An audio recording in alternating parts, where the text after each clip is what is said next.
बुध 25 जून का रोज और ट्रंप ना सिर्फ ईरान पे बट इजराइल पे जंगबंदी की खिलाफ वर्जी पे टूट पड़े और पाकिस्तान में इमरान खान को माइनस कर दिया गया।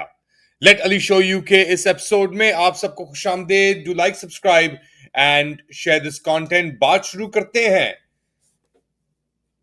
ट्रंप ने जो स्टेटमेंट्स दिए हैं, जो उनकी ट्वीट्स आ रही हैं, ये जंगबंदी के ऐलान के बाद, जंगबंदी का ऐलान हुआ ईरान इजराइल से बात करने के बाद, मगर उसके बाद इजराइल ने अपनी कार्रवाइयां और हरकतें जारी रखी, जिसके बाद ट्रंप गुस्से में आ गए और वो उस गुस्से का इजहार उन्होंने किया एयरफोर्स वन पे बोर्ड होने से पहले रिपोर्टर से बात करते हुए। पहले उसको सुनते हैं, फिर आपको बताते हैं कि एक्चुअली हो क्या रहा है। I'm not happy with Israel. You know, when I say, okay, now you have 12 hours, you don't go out in the first hour and just drop everything you have on them. So I'm not happy with them. I'm not happy with Iran either. But I'm really unhappy if Israel's going out this morning because of one rocket that didn't land, that was shot, perhaps by mistake, that didn't land. I'm not happy about that. तो Donald Trump ने इतने सख्त अल्फाज Israel के लिए बहुत अरसे से इस्तेमाल नहीं किए, शायद ही किए हों। कहा कि और साथ साथ उन्होंने एक अपना गुस्सा एफ वर्ड इस्तेमाल करके भी कहा और कहा कि अब दोनों को ये करना होगा और जंगबंदी करनी होगी। इजराइल को अपने जहाज टर्न राउंड करने होंगे और पता नहीं वो क्या कर रहे हैं दोनों। इसके बाद उनकी बात हुई और इजराइल ने जो अपने जंगी तैयारे ईरान की तरफ चढ़ाए हुए थे, उनको उनको वापस बुला लिया और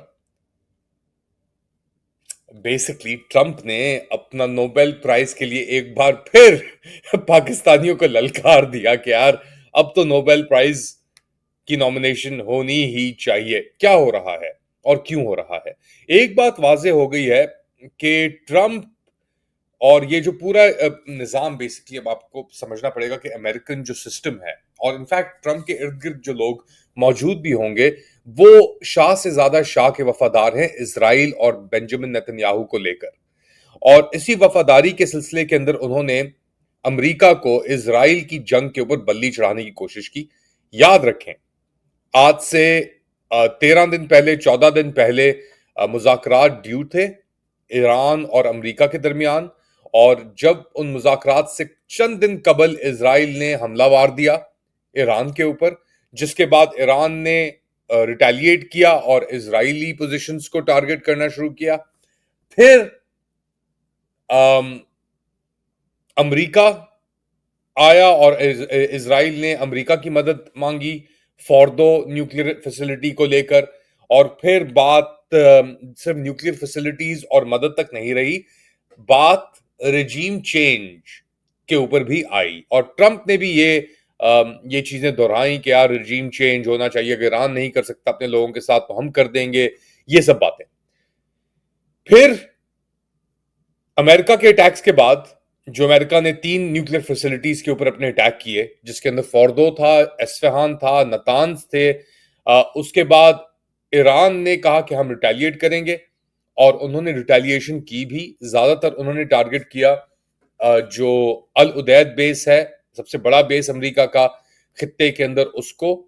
और वो सब चीजें स्क्रैम्बल हुई और बाद में पता लगा, ट्रंप का स्टेटमेंट आया कि हमें अब ईरान की रिटेलिएशन पूरी हो चुकी है, उन्होंने कुछ हिट नहीं किया, सब मिसाइल इंटरसेप्ट हो गए। बहुत शुक्रिया ईरान का कि उन्होंने पहले बता दिया था कि कोई जानी नुकसान ना हो। और साथ साथ कतर का भी बहुत बहुत शुक्रिया कि उन्होंने एक रास्ता ढूंढ लिया है इस जंग को खत्म करने का। और फिर ट्रंप ने अनाउंस किया कि अब एक सीज फायर अग्री कर ली है इजराइल ने और ईरान ने। फिर हमने देखा एक बराज, जो टाइम ड्यूरेशन थी ईरान की, उसने बराज उसके अंदर, यानी जंगबंदी शुरू होने से पहले ईरान ने कोई 7 या 8 वेव्स मारी मिसाइल की, जिसके अंदर कम से कम 3 से 4 इजरायली जहां बाक हुए।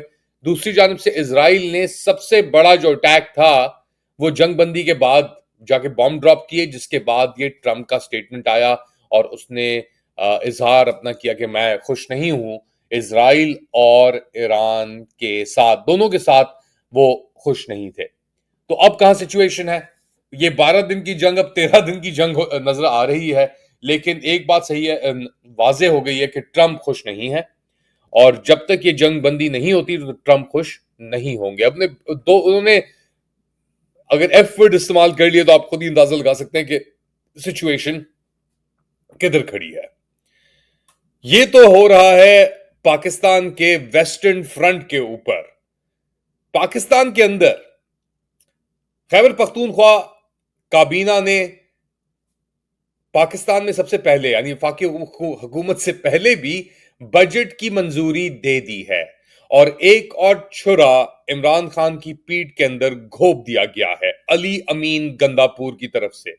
शायरी तो बहुत की, नारे तो बहुत लगाए अली अमीन ने, मगर इवेंचुअली बजट पास कर दिया, ये दिखाने के लिए इमरान खान को कि अब तुम्हारी पार्टी जो बाहर थी, जो तुम्हारा वाहिद केपीके प्रोविंस है, उसके अंदर भी तुम्हारी बात नहीं सुनी जाती। कंसल्टेशन हो गई, जो भी हो गया, नहीं मिलने दे रहे थे वो अलग बात है, बहुत जरूरी था बजट पास कराना वो अलग बात है, लेकिन मुशावरत भी नहीं हुई, कोशिश भी नहीं हुई।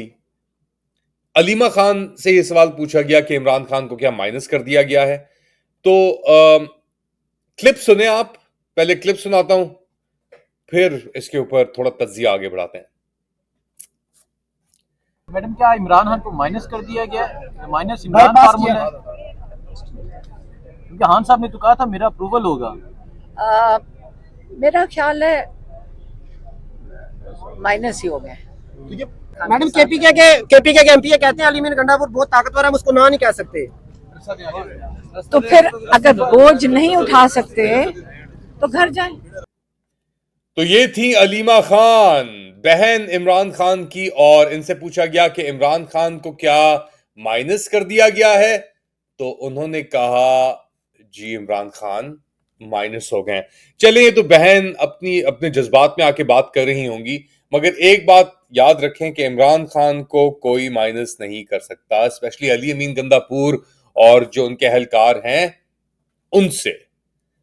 अब कहां जा रही है कहानी, किधर जा रही है ये कहानी, जब इतना कुछ होने के बावजूद भी, इतनी वजाहतें देने के बावजूद भी कहां आके खड़े हैं आप। तो अली अमीन गंदापुर की काबीना से क्या आवाजें आ रही हैं?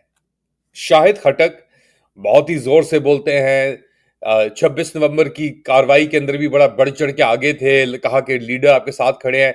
उससे पहले ये सब कहा जा रहा था जब अली अमीन गंदापुर भागने से पहले, और फिर वो जो स्पाइडरमैन बन के वो पहुंचे केपी के भी, उसके अंदर भी ये सब चीजें थी। अब शाहिद खटक ने इस बजट के ऊपर एक अपना मौकफ डाला है, और वो क्या कहते हैं वो भी आपको सुना देता हूं। सूबे के एमएनएज और एमपीएज को यही बताया गया कि सियासी कमेटी, कोर कमेटी ने फैसला किया है कि बजट मंजूरी जरूरी है।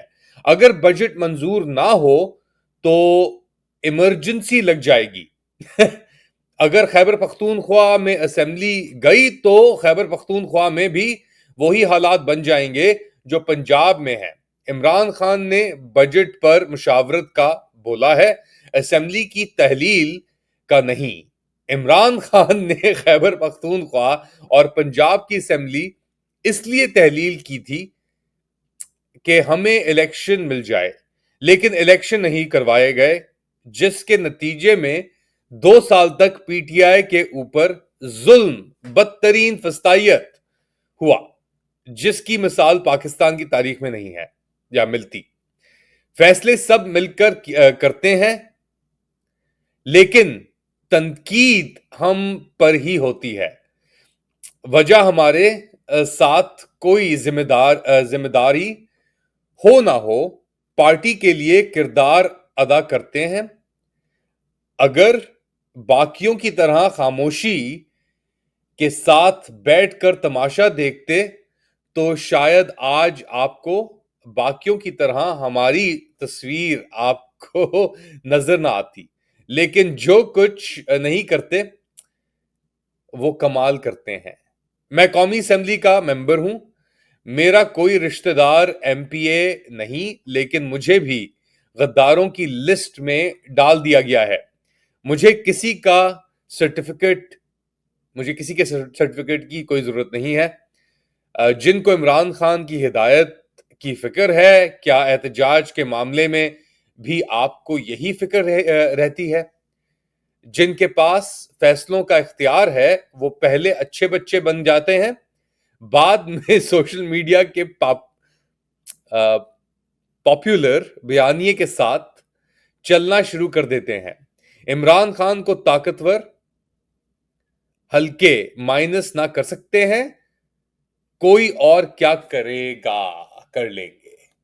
ये क्या इन्होंने अली अमीन गंदापुर के ऊपर लिखा था? और इनका अलीमा खान के ऊपर क्या कहना होगा? शाहिद खटक, अभी भी क्या असेंबली में बैठोगे? नेशनल असेंबली में? अब तो निकलने का वक्त आ गया है खटक साहब। अब क्या मौकफ होगा? अच्छा ये तो चले, पर शाहिद खटक तो एमएनए है, इसको तो थोड़ा गुंजाइश दी जा सकती है। सलमान अकरम राजा कोर कमेटी के मेंबर और कोर कमेटी के मेंबर है सलमान अकरम राजा, और सलमान अकरम राजा का स्टेटमेंट आया है, अब वो भी सुन लेते हैं। The passing of the KPK budget yesterday has come as a complete surprise to me. On 22nd June, the political committee of the PTI endorsed the decision of the KPK parliamentary party to pass the budget if no meeting with Khan Sahab is allowed by the latest date possible to prevent financial chaos.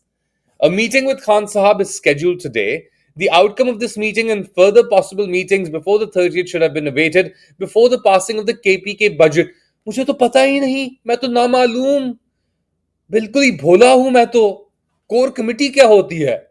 Rauf Hasan के साथ मेरे जो फड्डे चलते हैं, bickering होती है या उसकी मेरे साथ होती है, मेरा तो वही सिर्फ एक काम है। और क्या कर सकता हूं मैं? लानत है पाकिस्तान तहरीक इंसाफ कोर कमेटी के ऊपर, लानत है पाकिस्तान तहरीक इंसाफ खैबर पख्तूनख्वा असेंबली और पाकिस्तान तहरीक इंसाफ के जो कारकुन हैं उनके ऊपर, वहां पे रिप्रेजेंटेटिव्स, कारकुनान के ऊपर नहीं, ऑब्वियसली कारकुनान के ऊपर नहीं, रिप्रेजेंटेटिव्स के ऊपर। अगर एक मीटिंग नहीं करवा सकते या कोशिश नहीं कर सकते तो रिजाइन कर दो। If you can't take the pressure then leave. नहीं, गौहर खान पाकिस्तान तहरीक इंसाफ का को चेयर भी होगा बाहर, अपने भाई भतीजे भांजे को बुनैर के अंदर एक पोजीशन भी दिलवाएगा, खाते भी खुलेंगे। किसके खाते हैं भाई? कौन हो तुम लोग? हमें पता लग गया कि कौन कहां खड़ा है, किसकी क्या साइड है। पाकिस्तान तहरीक इंसाफ खैबर पख्तूनख्वा के अंदर अब जद हो चुकी है। पाकिस्तान तहरीक इंसाफ अब नेशनल असेंबली के अंदर उसकी कोई औकात और अहमियत नहीं है। तो अब बेहतर है, जुल्म हो गया ना 2 साल, सही है। फिर क्या फायदा अब बैठ करके अपने ही जालिमों के साथ? क्या इज्जत रहेगी तुम्हारी? जरताज गुल से लेकर उमर अयूब से लेकर पता नहीं कहां कहां तक, अली अमीन तक, बैरिस्टर सैफ तक। हां सही है, हम सुर्खे ही सही बाहर बैठे हुए ये तज्जिया करते हुए, क्योंकि हमारा तो कोई हॉर्स है ही नहीं रेस के अंदर। ना हमारा पाकिस्तान तहरीक इंसाफ से ताल्लुक है, ना हमारा अली अमीन से ताल्लुक है, ना हमारा सलमान अकरम राजा से ताल्लुक है, ना हमारा इमरान खान से ताल्लुक है। हमारा ताल्लुक है पाकिस्तान से, और पाकिस्तान के अंदर जो फस्तायत है इसे खत्म करने से हमारा ताल्लुक है। कम वॉट में अब उस रास्ते के अंदर, उसको खत्म करने के रास्ते में पाकिस्तान तहरीक इंसाफ खड़ी हो, इमरान खान खड़ा हो, फील्ड मार्शल खड़ा हो, जो भी खड़ा हो, हमारा तो ताल्लुक पाकिस्तान से है। और जब तक हम पाकिस्तान के अंदर ये फस्तायत देखते रहेंगे, नाइंसाफी देखते रहेंगे, अदलिया का जना देखते रहेंगे, हम आवाज उठाते रहेंगे हर किसी के खिलाफ। अब ये तनकीद के लिए पाकिस्तान तहरीक इंसाफ और जो बी टीम है ये फील्ड मार्शल की, ये तैयार हो जाए, बिकॉज द फाइट कंटिन्यूज। हां, जंगें तो बहुत हारी हैं, लेकिन अपना ईमान और अपना जमीर नहीं हारा। किसी शहद की बोतल के पीछे या किसी बच्चे के साथ नाइंसाफी करते हुए वीडियो रिकॉर्ड हो जाने पर अब किन लोगों ने अपना जमीर बेच दिया है, किनको डर और खौफ है, वो ही ज्यादा बेहतर जानते होंगे। लेकिन अल्लाह का डर होना बहुत जरूरी है मेरे ख्याल से, और आखिरत का। पैसा, आराम, आसाइश, नौकरियां, खाते, उन सब का एक लिमिट होता है। 6 बाय 3 फुट वो लिमिट है, और उसके बाद हिसाब। अब हर इंसान ने अपना हिसाब खुद ही देना है। क्या दे पाओगे? आप क्या दे पाएंगे? बताएं मुझे कमेंट सेक्शन में। आपके और अल्लाह के दरमियान है, नहीं बताना चाहते ना बताएं, लेकिन हम तो बस कोशिश ही कर सकते हैं और तनकीद कर सकते हैं इस कोशिश के अंदर। बाकी सब अल्लाह पे छोड़ दिया। चाहे वो जंग बंदी हो अमेरिका ईरान के साथ, या गाजा में कत्लो गारत हो इजराइल की, या फिर इमरान खान का मुस्तकबिल और रिहाई। अल्लाह हाफिज।